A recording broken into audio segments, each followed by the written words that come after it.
انا حسن عبد الفتاح. عايز اقول لكم كده كلمتين على الماشي. انا بسمع اليومين دول الناس عماله تقول هنعمل ونسوي. طب يا سيدي ورينا. بس عايز اقول لكم حاجه، الشغل مش بالكلام، الشغل بالافعال.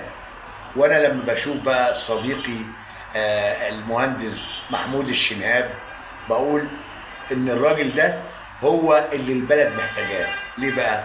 محمود الشنهاب بيشتغل بضمير، مش بيستنى حد يقول له. وكمان بينزل الشارع وبيشوف الناس وبيسمعهم وبيحاول يساعدهم. محمود الشنهاب مش بيواعد، محمود الشنهاب بينفذ.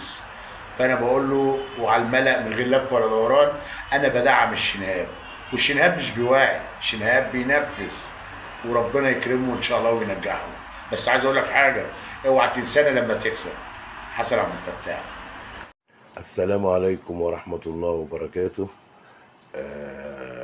رضا إدريس، كنت في المحلة بصدد عمل فني تابع لوزارة الثقافة، والعرض كان في المحلة. فأنا مش عارف أقول إيه.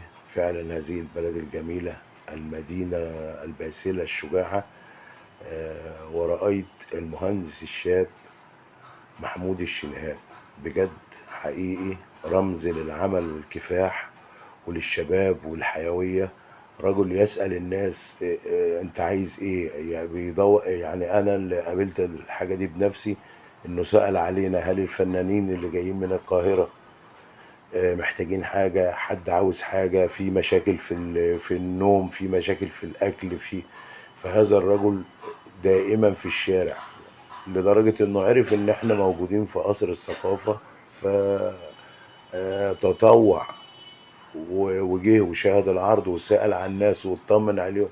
انا عرفت من ده، عشان ما اقولش كلام يعني زيادة، عرفت من ده ان هذا الرجل يتابع اخبار الشارع ويتابع الناس ويعلم بمشاكلهم ويقدر يحلها بإذن الله. فانا بؤيده، وانا ان شاء الله هروح المحلة مخصوص يوم 13 عشان نقف جنب سيادة النائب، ومبروك مقدما ان شاء الله.